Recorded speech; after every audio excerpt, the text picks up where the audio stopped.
So are y'all watching episode 25 of Love Island? Tell me y'all thoughts. Do we understand why Chelley is mad at Huda? And it's early in the episode. Why is Olandria still meeting up with Taylor? Happy about this dead ass kiss that she think made his blood pressure fly through the damn roof. Olandria, we all, as a people, want you to move forward, boo. Ace and his guys are connecting, talking about the challenge. And the guys kind of asked the question, like, who took it too far? And they unanimously agreed that Huda did.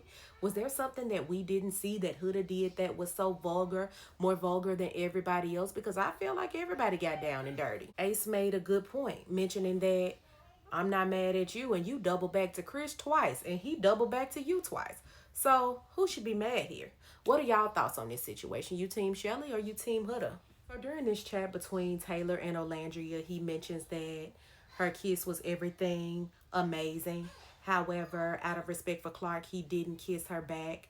But he did say that he wanted to, and she over there smiling like she just won a damn prize and it ain't shit but chocolate covered in gold wrapper. The problem that I'm having with Olandria right now is she keeps basing her and Taylor's relationship on the amount of time. I mean, we had 2 weeks. I just don't understand how in 3 days. Ma'am, you can meet somebody in one day that can make you feel more emotion than somebody you've known for 10 years. I'm going to need you to get out there in the real world and really experience some things, because time mean absolutely nothing until it's wasted. So be lucky he let you go and not strung you along the entire time. So Huda goes to Chris talking about Chelley being mad at her. So he told her, hey, just go apologize. Easy peasy, right? Huda goes to pull Chelley for a chat with the other girls, and they walk to the side, and she says, hey, I just want to talk to you for a second. And Chelley was like, you know what? I think this should wait until tomorrow. Because I know I'm aggravated, and I don't want to say anything out of aggravation. I'm the type of person that if I'm trying to give you an apology, you better take it while I want to give it. Because in the morning, it might be a girl, fuck you. I'm trying to humble myself and give you what I know may be right, but you really tested my patience. On the other hand, though, Chelley does have a point. You didn't want anybody touching Jeremiah. Y'all weren't closed off, so he shouldn't have been off limits. But of respect for you, we made him off limits, right? So I do understand Chelley in that retrospect. But please tell me what y'all think, because I'm conflicted here. And I'm conflicted because I really do like Chelley, and I really do like... No, I don't. I don't really do like Huda. I like her. I don't like her, but I like her. One thing I did not like was Nick's bully approach to Elan. This is why Sierra needs to fire this loser and move on to a real man, which is Elan. Because how dare you come and try to son him? See, the talk with Ace and Chris was completely different. It was a mano to imano, a man to man, a bro to big bro. It was one of those type of conversations. But Nick coming to this man talking about, you're really pissing me off, like, for you to even step on her heart. Like, what are you talking about, sir? Y'all are not closed off. Sierra is still available. And this man clearly just told you, hey, she told me that if there was an option for her to pursue us both, she would do that. And so I realize I'm not out of the race, sir. So yes, I'm going to continue to get up and make her breakfast and pursue her until she is closed off. That's what a man is going to do. He going to chase after what he wants. So I lost a lot of respect for Nick for doing it. You don't scare anybody, Nick. Probably your patience, but you don't scare nobody else. Could it be Ace and Chelley no more? Because this conversation that they are having right now, it puts us at an impasse. Because Chelley is coming with her concerns saying, hey, I'm not mad at you. I'm mad at Huda because she's supposed to be my girl. And he's like, well, even though it looks like I was enjoying it, I wasn't. I just wasn't along with it. But what also bothered me is you kissing Chris. Not only you kissing Chris is hard to watch, but watching you double back and go back and kiss him a second time, that was truly unnecessary. Now, I didn't realize this about Chelley to this episode. Chelley is very stubborn. She's a very have it my way. And I see a little bit of me and Chelley from this scene alone. And I know that's something I need to work on. But I did literally just watch Chelley have no accountability for her part in how she made him feel. But she wants him to sulk in his sorrow based on how he made her feel. Chelley, we gonna need some reciprocity. He just sat there and told you, I know my connection is stronger with you, so I chose you over somebody else, and I'm just looking for you to choose me. I think that her approach in response to Ace could have been a little bit differently. What are y'all thoughts? I am so tired of seeing Huda crying. Could you just stop crying? Something about her tells me that she knows that she's a terrible person, because she sits there eating a sandwich all slow, looking like a sad puppy dog. Now she want to ask Olandria. She already asked Chris. She already asked Andrina and Amaya. You gonna ask the whole damn villa, are you a bad person? Everybody said yes, bitch. Just apologize and move on. Now that I thought about it, doubling back to this conversation between Ace and Chelley, I can probably understand her frustration a little bit, because I hate when I bring something to my partner's attention that has upset me, and instead of them acknowledging why I'm upset, they then try to mention something about them being upset. No, no, no, no, no. You bring that up to me in your time. This is my time, and I have a problem. Listen to my problem.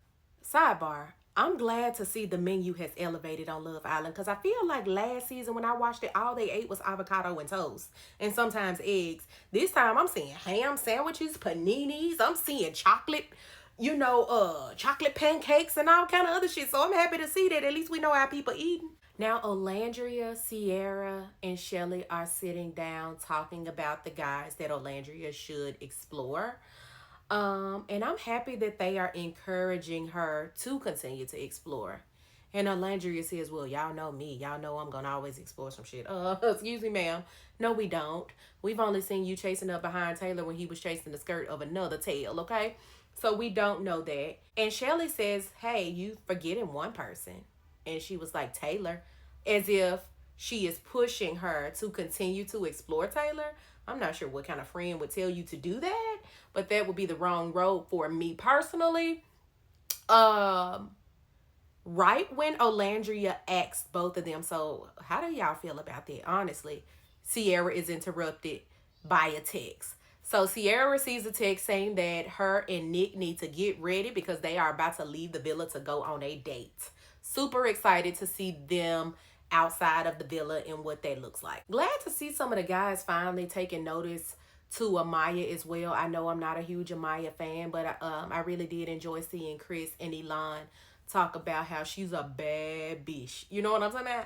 So hopefully Elon explores that, because he is truly, well, he seems like a nice guy, and I want him to find a nice girl. And despite Amaya being extremely annoying to me personally, I do want her to find somebody that wants her. So Sierra and Nick go on a bike ride up top of a mountain, and they are met with a picnic where they can just sit and talk. That's a boring ass date, especially coming off of the date that we saw them send Jeremiah and Huda on. I would have been pissed. Don't send me on no damn gravel with a blanket. Somebody's a fucking picnic. We could have did this at the villa in Soul Ties. During this picnic, she mentions that she doesn't think that the kiss between he and Olandria should have even made it to a kiss, considering that's her best friend, and she just took time to think about it, and now those feelings have surfaced for her, which is cap, because we know that Iris put that in her head. That was Iris's opinion, Iris's views, and when she sat and simmered on it, she was like, maybe she's right.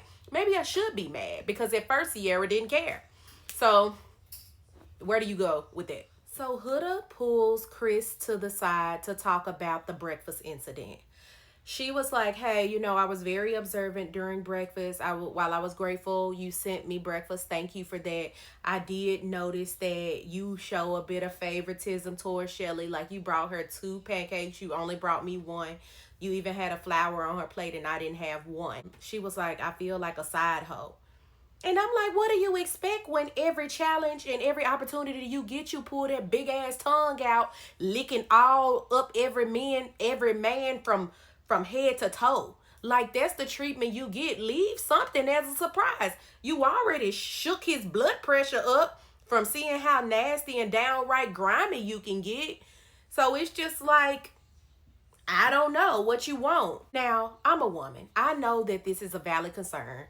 That would have probably been on my mind. However, is this something that you bring to his attention? Because one thing I do notice about Chris, I think that he's intentional. He's quite intentional with the chats that he pulls Chelley to the side. He's very intentional with making sure that he brings both of y'all breakfast. So I don't doubt that he knew he did those things. Now, the question is why? Why did he not give you a flower? Why did he only give you one pancake? That's the question that I have. It was interesting watching Chris's reaction to her saying she felt like his side hoe. He looked a little bit like he was offended. What do y'all think? And I liked Huda, and that's with an ED on the end. Like, I liked Huda. However, something about her gives me the same thing that I feel about Britt Edie from Real Housewives of Atlanta. She came on the scene saying she has no friends because she's always been a pretty girl and everybody's been hating her. I get that same vibe from Huda. While she's always crying, she's always seemed to be the victim. And in this case, I'm not saying she's wrong because I'm torn in between the two on what's the right way to feel and what's the wrong way to feel. However, her asking if she was ugly, would Chelley still be mad? I didn't like that. It kind of rubbed me the wrong way because every woman there is beautiful in their own right. I would want to look like Chelley before I want to look like you. And that may be because I'm a brown sister and I know melanin, you can't go in the store and buy it. But that's just me. So I didn't like that comment. She got this vibe that people just hate her because she's pretty. No, bitch, they hate you because you don't have a moral compass. Because you would have sat there and cried for 40 days and 40 nights had she kissed Jeremiah in any way. And so I understood Chelley's perspective on that. But I also do understand the rhetoric that the challenge was a game and that none of that should be taken seriously. So right after this chat, Chris is like, well, something is very apparent to me about the person that I like to get to know the most, and it's Chelley. He was like, although my connection with Huda is getting stronger, I still want to explore Chelley more. And it goes back to what I said. You got to leave some shit to the imagination. That's what you got to do. Huda all emotional. She over there crying, stressing the man out. He barely even know her.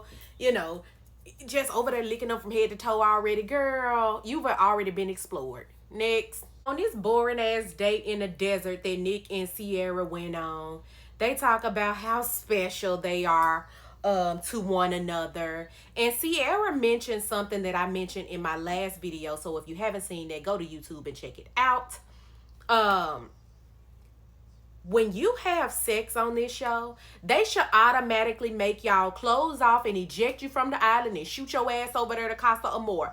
And then at that point, we just see snippets of y'all making it work or failing. Because I don't think it's fair, just like Sierra said, for her to say, well, I just feel like when we were intimate, I felt like I no longer wanted to explore anyone else. No one else makes me feel this way. Duh, because nobody else has entered you. I'm sure if the next man entered you, you would feel something deep for him too. Sex is something that combines your spirit, and I do believe in that type of thing. So I just don't think that it's fair to the other contestants for you to be rolling around here knowing that you are unavailable to anybody else because you have tied a soul with somebody else in the villa. So luckily, at the end of this conversation, he was like, you know, with that being said, I would like to ask if you would like to officially be closed off. And she tentatively accept his damn offer.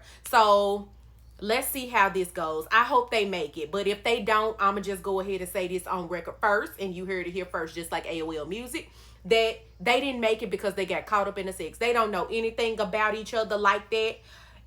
When you have sex, it just stop all common sense that you may have. It stop you from seeing all the damn red flags that's been there since day one. Chelley and Ace revisit this conversation, and it's truly making me see Chelley in a different light.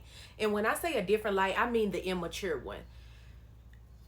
Chelley then connects with Ace as a second attempt to understand one another. And I completely understand Ace, and I've been saying this for a while. This is why I like Ace, because I feel like he's a very efficient communicator. He simply told Chelley, how are you feeling about last night? She like, well, I'm still mad at Huda because she was doing too much and whoop-de-whoop. He said, but how do you feel about you and I? And she says, well, I think we need to set a boundary. And he's listening. And she's like, but you know, what you was doing with Huda was too much. He's like, but you were doing the exact same thing. And for some reason in her head, it's not clicking that she was doing the same thing. But Chelley girl, it's the exact same thing. And yours might actually be worse. He said it's a difference me going around and kissing all these people I have no connection with. But you are, even if you did kiss everybody, you have a connection with one of those people. And that said person, you double back to kiss a second time. Chelley, what you did is worse than what Huda did to you. To somebody that is telling you in that same conversation, you know, I want us to be working toward closing off. Meanwhile, you're still happy go lucky about exploring a connection. Chelley is not taking the time to even hear the important part. The man is saying, I would like to be at a point where we can close off. I am interested in you. You are exploring other connections. And Chelley disregards all of that and she gets up and like, well, great conversation. I guess we'll talk later. It's one thing to know your worth and feel like the prize, but it's another thing to also realize when you need to take a step back and understand someone else's perspective because you could be wrong. And in this situation, Chelley is wrong. After Ace's chat with Chelley, he then goes and talks to Taylor about his frustrations about the whole thing. He's saying now he's thinking that, damn, did I make a mistake by getting rid of somebody that I really liked because I felt strongly that it was just you and me. Meanwhile, you still trying to explore a connection with somebody else and not understanding or hearing me when I say that I want to lock in. Now, I know when he goes to Taylor, he's not going for any advice because Taylor never has any. So I think he just goes to him to vent. And in this case, in this position right now, I really do feel sorry for Ace because he is putting all his eggs in Chelley's basket. And Chelley just seems like she want to just play the game and have fun and flirt. And when she look up, all of the people that she is thinking about exploring will be coupled with somebody else. And meanwhile, she have been to let her couple go. So when Nick and Sierra return from their boring ass date, they share with all of the guys and all of the girls that they have officially closed off, and everybody was super ecstatic for them. And they show Ace saying, damn, he looks so happy, I wish it was me. It will be you, brother. As the girls are preparing to do their makeup, am I the only one that noticed that this whole episode Olandria has been talking about, I'm gonna do this and I'm gonna explore this and I'm gonna do this with other people, but she hasn't made a move yet. Meanwhile, we've seen 50 other conversations having amongst everybody there. We have Amaya connecting with Elon. We have Andrina sitting down with Pepe. What the hell is Olandria doing? Does she think time is forever? It's not. And she should be the main one on the island that knows this. You've been eliminated almost twice in 3 days. I need her to get with the program or go home. In my last video, I did mention that I wish we could see more of Andrina and Brian. But obviously, we haven't seen them because they don't have any footage. They basically mentioned this episode that they are bored with one another. Like, they literally are tired of one another. Hence, while she initiated the conversation regarding still being open to exploring other people in the villa. I don't blame her, because a closed mouth don't get fed. I couldn't believe this goddamn shit. Pepe swerved Andrina. Can y'all believe it? This is crazy. Anywho, she asks how would he feel if they were to explore a connection, and he was like, well, I'm kind of with Grayson. I don't want to explore too many things at one time. Like, why are you here? They could get rid of Pepe too, because soon as he came in with the other girl, what was her name, who got eliminated, he just coupled right up with her, didn't visit anybody else. Now he got with Grayson, he just coupled up with her, didn't want to get to know anybody else. He's another Jeremiah. I don't see Ace up in arms about him. Do you? Speaking of Olandria taking her time, she finally pulls Zach K for a chat at the deck. And I feel like it was very seamless. I feel like their conversations have been very easy from the first time they connected. I think the only reason he picked Amaya is because she gave up a kiss. Otherwise, if Olandria would have kissed him at the beginning when she met him, he would have picked her and Amaya would have already been gone. That's just my thoughts. What do y'all think? But this has to be a humbling experience for Olandria. Like walking into the conversation with Zach, she did apologize without the apology by saying, well, you got to understand where my head was at. I felt like I was getting kicked from the island. I wasn't going to get to say goodbye to Taylor. You know, I was going through a lot. So that's the reason that I snapped at you. But what a way to humble yourself, knowing you have to come back around and revisit these connections with somebody that you were probably so rude with, so rude to unnecessarily. But I feel like their conversation picked up and it was easy, just like it was the first time. I feel like her and Zach speak two different languages, but they speak it just the same way. Alandria talks really fast too. And Zach, I had to read the teleprompter to see what he was saying. But he really does seem like he may be looking for something. He also mentioned that he and Amaya hadn't spoken all day. And I feel like, again, Amaya is one of them people that you just need a break from. And that's probably where he was at. He was like, to clear my mind, because she's so much all damn day. Bless any man that needs that. There's somebody for everybody. I do know that. Taylor and Clark. Clark sits Taylor down and says, I have a question for you. How do you think I should feel after the challenge? Mitch, that's not a question for me. That's a question for you. How do you feel after the challenge? He didn't do anything wrong. Olandria pulled him for a kiss. What you need to have that conversation with Olandria. Hey, why did you pull my man for a kiss? But I think the more appropriate question would have been not a question, a statement. You should have just said, I feel away after the challenge. I don't like how she kissed you. But again, that's not a Taylor thing. That's a Olandria thing. I mean, if you wanted him to swerve her, y'all got to have that understanding and close off. But I don't think y'all are there. They seem really boring together. I'm sorry. I don't see anything that is holding them together so tight. This eyeliner that she had that can go.